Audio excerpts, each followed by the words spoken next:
안녕하세요. 백두산 금융연구소의 백두산입니다. 7월 26일 월요일 아침 9시 42분입니다. 자, 일단 금요일날 미국은 양시장이 1% 넘게 마감을 했습니다. 1% 넘게 상승 마감을 했습니다. 나스닥 S&P요.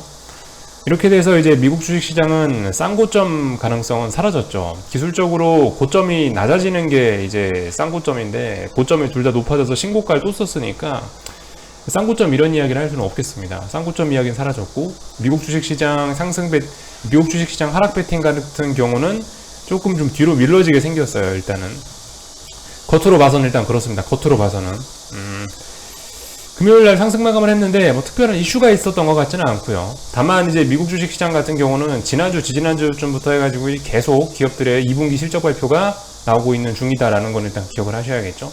하여튼 실적 발표가 계속되는 사이에 미국 주식시장은 계속 오르고 있다라는 점. 이쯤에서 어쨌든 증시 일정에 관련돼서 한번 강조를 하긴 해야 될 텐데, 거의 뭐 한 2주쯤 전부터 해서 제가 그런 이야기는 드렸죠. 7월 말이 가장 중요하다고 말씀드렸는데 드디어 7월 말이 됐어요. 이번 주 월, 화, 수 이렇게 해가지고 FANG 기업들 실적이 다 발표가 되고, 주요 IT 대기업들이죠. 빅테크의 실적이 이번 주에 발표가 되게 돼 있고, 그리고 뭐죠? FOMC 회의 있죠. FOMC 회의. FOMC 회의가 언제다? FOMC 회의가 수요일날 밤입니다. 수요일날 밤이니까 한국 시장에 영향을 미치는 건 목요일이다라는 거. 29일 목요일날에 FOMC 영향이 한국 시장에 미친다라는 거를 생각하셔야 될 것 같고요. 또 그리고 하나 더 있는데, 그 미국 정부 부채 한도 협상, 그 사실 정치 이벤트에 불과하긴 한데 아무튼 중요하단 말입니다. 이제 겉으로 봤을 땐 중요해요. 그렇기 때문에 그것까지 이번 주쯤에 협상을 뭐 한다 이런 이야기 있긴 있는데, 이번 주라는 거는 아는데 이게 구체적으로 언제인지 일정은 찾아봤는데 잘 못 찾겠더라고요. 하여튼 이번 주에 그 세 가지가 다 있습니다. 기업 실적 발표, 통화정책회의, 또 그리고 재정정책에 관련된 이런 것까지 세 가지가 다 진행이 되기 때문에 이번 주 굉장히 중요하겠습니다. 어쨌든 정확하게 따지면 이번 주 초반보다 이번 주 후반이 중요하겠죠. 그러니까 이번 주 후반부에 7월 진짜 말쯤에 그때 움직임이 중요할 것 같아요. 중요한 이벤트를 2거래일, 3거래일쯤 앞두고 있는 시작이나 이제 그런 상황이다 보니까 사실 뭐 미국 주식시장은 또 오늘 밤도 폭등할 것처럼 그렇게 그림은 만들어놨지만 연속적으로 그렇게 그런 시세가 이어질 수 있을까라는 생각이 좀 의심이 좀 들긴 듭니다. 중요한 이벤트를 앞두고 보통 약간 좀 횡보하거나 그런 경향들이 좀 있긴 있기 때문에 어쨌든 뭐 좀 지켜는 봐야 될 것 같습니다. 어떻게 될란지 이번 주에. 자, 하여튼 그래서 그런 이벤트들이 있다. 드디어 2주 3주를 기다려왔던 그 날이 왔다. 뭐 요렇게 보시면 될 것 같고요. 자, 하여튼 뭐 특별한 뉴스 없었고, 그래서 미국 주식시장을 일단 좀 간단하게 좀 살펴보고 넘어가자면은, 미국 같은 경우는 일단 이런 모습들이 나왔단 말입니다. 또 다시 급등을 했죠. 연속성이 나올 수도 있을 것 같은데, 근데 말씀드렸다시피 지금 중요한 이벤트를 한 2거래일, 3거래일 앞뒀기 때문에 모르겠습니다. 전 개인적으로 여기서 지가 급등해봐야, 지가 2, 3거래일 정도 더 급등해봐야 FOMC 회의 이후에는 안 좋을 것 같다는 생각이 들긴 들거든요. 솔직히 지금 이 S&P 같은 경우는 S&P나 나스닥이나 둘 다 여기 만들어놨던 중요한 저항들을 단 하루 만에 그냥 갭으로 빵 하고 넘어갔어요. 지금쯤 이제 그냥 이제 개인적인 생각인데, 이거 그냥 약간 좀 고점은 높였죠. 그죠? 분명히 고점은 높여서 쌍고점 이야기를 할 수는 없어요. 쌍고점 이야기를 할 수는 없는데, 근데 왠지 이거 이렇게 상승시킨 게 약간 페이크 같다라는 생각은 좀 개인적으로 좀 들긴 듭니다. 근거는 없어요. 그냥 제 생각이에요. 아무런 근거 없는 생각이니까 그냥 뭐 흘려 들으시고요. 하여튼 이벤트를 앞두고 나서 중요한 저항을 단 하루 만에 이렇게 갭으로 넘어가고, 개인적으로 좀 결과적으로 되돌리려는 모습이 좀 나타나지 않을까 싶긴 합니다. 그냥 말씀드렸다시피 아무런 근거 없는 추측이에요. 아무런 근거 없는 그냥 저의 예상이고 그냥 그런 생각이니까 참고만 하시고요. 약간 좀 하여튼 페이크일 것 같다는 생각 정도가 뭐 들고 있긴 합니다. 더군다나 중요한 이벤트를 앞두고 이렇게 지가 치솟는다? 뭔가 의도가 좀 좋지는 않을 것 같다는 생각이에요. 나스닥도 그래요. 나스닥도 요가 중요한 자리인데 전고점 장대 양봉으로 넘어가잖아요. 1% 넘게 상승해서. 이런 모습들이 어쨌든 별로 그렇게 오히려 상승을 보시는 분들께는 좋지는 않을 것 같다는 생각이 들긴 들거든요. 이래저래.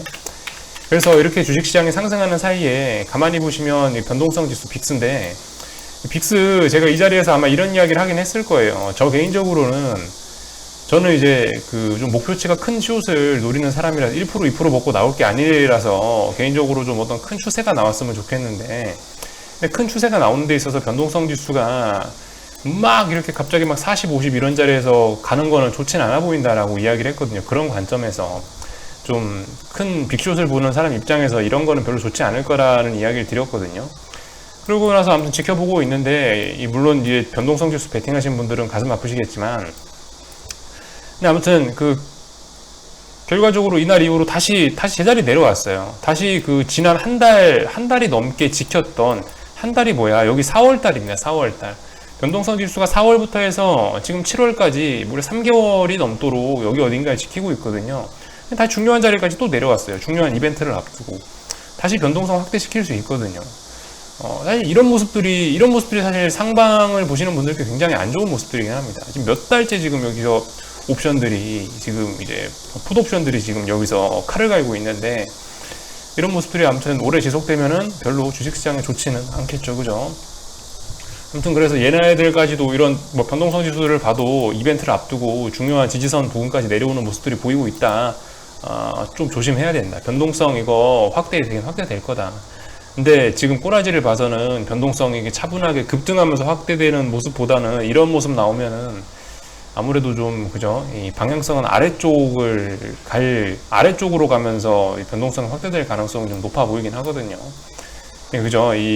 급등을 하면서 급등하면서 변동성 올라가는 패턴들하고 아무튼 그런 모양들이 조금 좀 다르긴 다릅니다. 근데 얘는 방향성이 시장 방향성 위쪽으로 올라가면서 변동성이 확대될 모습은 아닌 것 같아 보여서 하여튼 이런 말씀 드리는 거고, 나스닥 변동성도 그렇죠. 나스닥 변동성도 뭐 오랫동안 지켰던 자리들까지 내려왔으니까 하여튼 그래요. 지금 어쨌든 하방 세력들이 자기네들의 한정된 힘을 너무 그렇게 막 무분별하게 쓰지는 않는 것 같아요. 굉장히 이벤트 이후에 쓰려고 힘을 좀 아끼는 모습들이 좀 개인적으로 좀 보이긴 보입니다.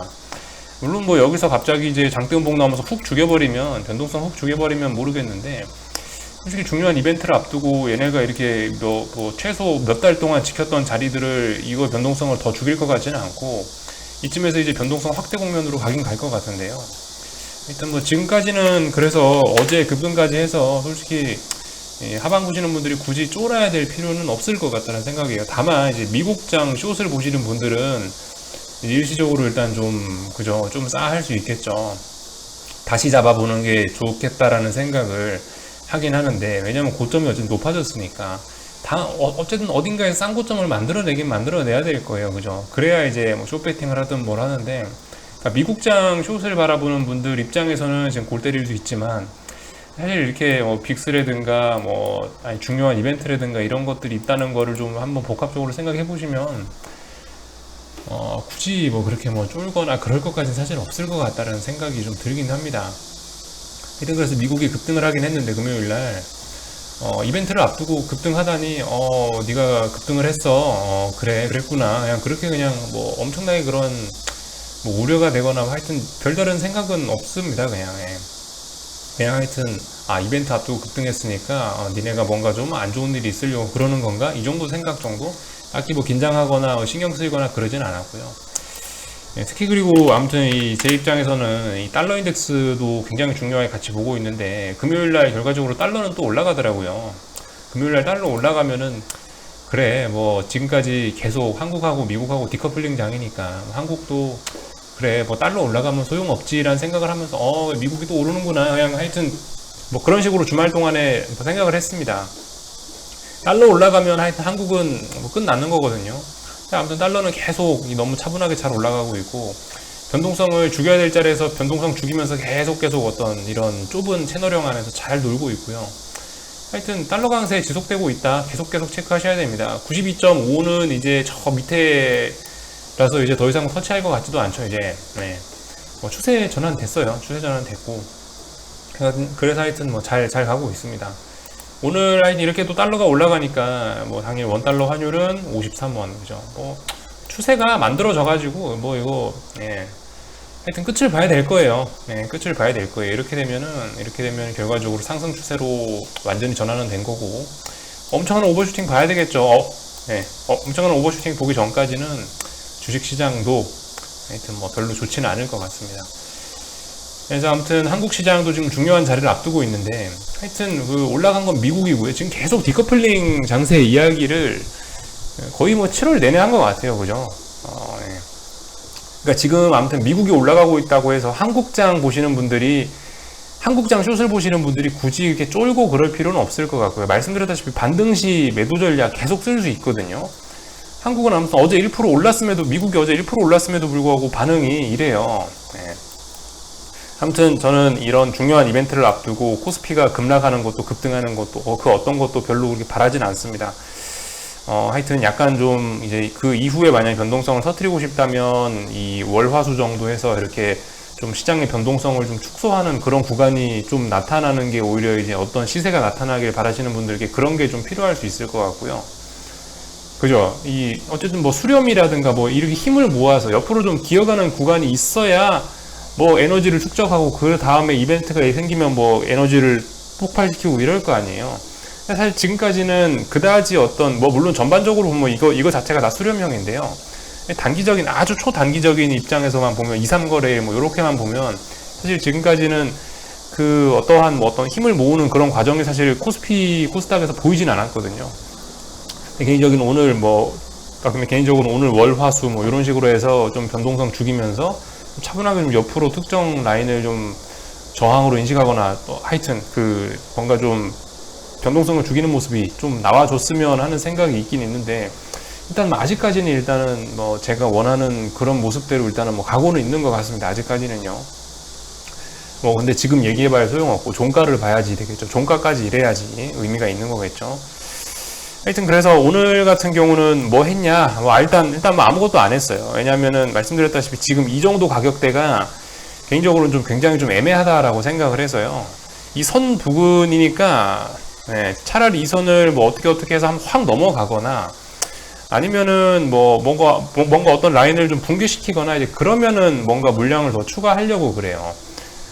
근데 사실 지금 이런 자리는 전 개인적으로 좀 움직임도 사실 그죠. 사실 지금 시장 변동성도 별로 없잖아요. 어제는 보합이었고, 금요일 날은 보합이었고, 오늘 같은 경우는 지금 뭐 움직여봐야 0.3% 이 정도니까, 사실 오늘 같은 날 굳이 이렇게 뭘 더 하고 싶진 않더라고요. 그래서 지금 현금을 조금 더 아껴서 써보려는 생각을 개인적으로 좀 하고 있습니다. 아예 네가 무슨 일이 생겨서 좀 오버슈팅이 나와서 차라리 436 근처로 올라가거나, 물론 올라가는 건 별로 안 좋을 것 같긴 한데, 근데 이제 만약을 위해서 조금 이제 남겨두는 거죠. 436 부근으로 혹시나 한번 튀면은 그 자리에서 뭔가 이제 마지막 뭔가 좀 강하게 물량을 더 잡는다든가, 아니면 아예 뭐 이 근처로 안 올라가주면 이 근처로 안 올라가고 여기서 밀려버린다. 그러면은 이제 그냥 어쩔 수 없이 그냥 추격하는 거고요. 하여튼 뭐 요 정도 생각을 갖고 일단 보고 있어요. 사실 요즘에 그죠? 7월 22일 날 1.3% 정도 올랐으니까 이런 날은 뭔가 이제 돈을 좀 쓰고 싶은 마음이 좀 생기죠. 근데 보시면 금요일 날이나 오늘 같은 경우는 움직여봐야 보합 0.3% 이 정도니까 일단 개인적으로 저는 오늘 일단 가만히 있습니다. 조금 좀 현금을 좀 아껴 써볼까라는 생각을 하고 있어요. 뭐 혹시나 모르잖아요. 미국 시장이 오늘 밤도 급등해갖고 또다시 갭상승하면은 뭐 모르죠. 또 434나 435 부근으로 또 한번 갖다 붙일지도 모르니까, 물론 뭐 그러면 숏을 보는 그림이 굉장히 안 좋겠지만 어쨌든 그런 일들이 생길 수 있으니까, 그런 일들이 생겼을 때 기회를 활용하기 위해서 일단 지금 이런 상황에서 현금을 일단 소진하지는 않겠다, 뭐 이런 생각하면서 일단 지켜보고 있습니다. 오늘 뭐 어떻게 될지 솔직히 잘 모르겠긴 한데요. 근데 아무튼 달러는 올랐으니까 한국장은 여전히 별로 좋지는 않을 것 같고요. 어쨌든 계속 생각하셔야 될 게, 이번 주에 중요한 이벤트들을 앞두고 있다. 코스피도 그의 영향을 받아야 된다라는 점이죠. 뭐 그 정도 이야기를 해드릴 수 있을 것 같습니다. 야, 코스닥이 근데 엄청 강하네요. 그죠? 코스닥 시장이, 참 장난이 아닙니다. 코스닥 시장은 오늘 같은 경우도 더 올라가고 있는데, 솔직히 계속 말씀드리지만, 이런 자리에서, 지금 개인적으로는 그렇게 생각을 해요. 지가 올라봐야 한 위쪽으로 2% 더 오른다? 여기는 이 위에서 내려오는 지금 요 추세선, 이 추세선이 굉장히 무거운 거라 생각합니다. 그래서 여기가 2%거든요. 가치가 진짜 많이 올라봐야 2%라는 생각을 개인적으로 하고 있어요. 그러니까 이런 자리에서 한번 잘 판단을 해보셔야 될 것 같습니다. 지금 뭐 물론 여기 있는 이 추세선은 어떻게 넘은 모습인데, 지금 보시면 위쪽으로 저항이 굉장히 계속 많아요. 이런 상황이다 보니까 사실 여러분들이 이런 자리에서 야 여기 있는 이 선을 넘어가고 1500을 넘어갔으니까 이거 무조건 버려야 된다, 그거는 제 생각엔 조금 좀 아니라는 생각이 들고, 지금 자리에서는 그거는 조금 좀 아쉬운 전략이라고 생각을 하고요. 하여튼 이런 식으로 올라가면은 감사합니다 하고, 일단 코스닥 숏은 조금씩 뭐 말씀드렸다시피 저는 얼마 안 움직이면 얼마 안 산다 그랬잖아요. 그러니까 금요일 날도 쉬고 오늘도 쉰다라고 말씀드렸는데, 코스닥 시장도 그렇게 하시던지요. 차라리 여기서 뭐 이렇게 매일매일 조금씩 사는 게 아니고, 아니면은 뭐 여기서 뭐 어떤 일 때문에 뭐 1%씩 뭐 급등을 하거나 갑자기 뭐 그런 찬스가 있을 때 사시든지요. 이 정도 지금 뭐 1500 부근에서 왔다 갔다 할 때 이런 때는 뭐 아무것도 안 하고 일단 관망을 좀 하시든가, 여기서 차라리 뭐 확 내려오면은 확인하고 뭘 사든가, 아니면 확 올라가면 한번 위험 부담을 안고 한번 더 사보던가. 지금 이 자리, 그죠? 금요일부터 해서 오늘 월요일 이 정도 가격대는 아무것도 안 하는 게 어떤가 라는 생각 좀 개인적으로 좀 해보긴 합니다. 뭐 사람마다 지금 뭐 계좌 상황이나 뭐 투자 스타일이나 뭐 또 한편으로 또 간땡이라고 표현을 할 수 있을까요? 뭐 속된 표현이긴 하지만 그 간땡이의 사이즈가 다 다른 거기 때문에 제가 뭐 일관적으로 어떻게 해라라고 말씀드리긴 좀 어려운 것 같은데, 하여튼 지금 자리에서 저 같으면 일단 아무것도 안 할 것 같아요. 이런 자리에서 아무것도 안 하고 차라리 좀 내려오면은 확인하고 편안하게 사든가, 아니면 좀 더 올라가면 무슨 위험을 감수하는 심정으로 한번 거기서 과감하게 뭘 해보던가, 그렇게 할 것 같습니다. 이런 자리에서 어설프게 현금을 소진하면은 좀 별로 안 좋을 것 같다라는 생각이에요. 그건 이제 저의 개인적인 생각이고, 그냥 여러분들이 스스로 판단하시면 될 것 같습니다. 자기 계좌 상황에 맞춰서, 자기 금액에 맞춰서, 하여튼 자기 상황에 맞춰서 유동적으로 하시면 될 것 같고요. 오늘 하여튼 뭐 지켜볼 것 같아요. 이 정도 움직이면은 일단 가만히 있을 거고, 이 정도 가격대에서는 하여튼 전 가만히 있을 거고요. 이번 주 주봉 잘 봐야 되겠습니다. 그죠? 이번 주 주봉 어떤 그림이 지금 진행이 되고 있냐. 지난 7월 9일 요주에 430을 붕괴시켰고, 지금 2주 연속으로 반등이 지금 2주 연속이 아니죠. 지금 일단 7월 9일 요주에 430을 붕괴시키는 급락이 나왔었고, 반등에 성공을 하긴 했는데, 그 다음 주에 어땠어요? 지난주죠. 지난주에 430은 돌파 한착했지만 하락 마감이에요. 그러니까 반등을 하긴 했는데 하방 경직성도 확인을 했고, 힘이 좀 딸리는 반등, 좀 애매한 모습을 만들어 놨단 말입니다. 자, 그래서 이번 주의 방향성, 이벤트 이후에 나올 이번 주의 방향성들이 중요한 건데, 여기서 430 붕괴시키면 어떻게 되겠습니까? 그러면은 이제 지난 2주간 여기서 싸웠던 거, 이거 전부 저항이 되겠죠. 그런 부분. 아무튼 이번 주도 430 싸움이 될 거예요. 430 붕괴시키느냐 어쩌냐 여부를 좀 잘 보시면 될 것 같습니다. 지금 말고 어떤 이벤트들이 다 나오고 나서, 이벤트들 다 진행되고 나서 그 이후에 시장 반응, 그 이후에 430을 붕괴시키느냐 어떠냐가 중요할 것 같아요. 하여튼 지금 코스피는 일봉으로 보나 주봉으로 보나, 월봉은 잘 모르겠고, 지금 상황에서 보면 가야 될 자리에서 너무나 많이 못 가고 있습니다. 가야 될 자리에 너무 많이 못 가고 있고, 가야 될 찬스를 놓친 상황에서 특정 지지선만 붕괴시키면 와르르 할 수 있는 상황이다. 그거를 바라보고 숏을 매집하자, 뭐 이런 이야기를 좀 드리고 있습니다. 다만 이제 뭐 금요일이나 오늘 같은 날은 워낙 조금 움직이니까 이런 자리에서 괜히 현금 쓰는 거는 좀 아닌 것 같다라는 생각 정도 말씀을 드렸고요. 환율 잘 올라가고 있고, 뭐 그렇습니다. 특별히 제가 뭐 더 드릴 말씀은 없는 것 같고, 하여튼 이번 주 아마 계속 별로 드릴 말씀 없을 것 같아요. 그죠? 이벤트 이유가 중요할 것 같고, 오늘 뭐 몇 거래, 뭐 하여튼 여기 오늘 이렇게 마감을 한다면은 이 거래일 동안 어딜 넘지 못한 게 되겠죠. 436이 저항이었는데 만약 이런 모습 나오게 된다면 432, 433 정도가 이제 저항으로 낮아지게 될 겁니다. 그죠? 고점 라인대가 낮아지게 될 거예요. 여기 440대가 고점이었는데 436 고점이 됐고 432 고점이 됐고, 아마 이런 모습들이 나올 수도 있을 것 같다. 궁금한 거는 리플 남겨주시고요. 저녁에 또 뵙도록 하겠습니다. 여기서 마치겠습니다.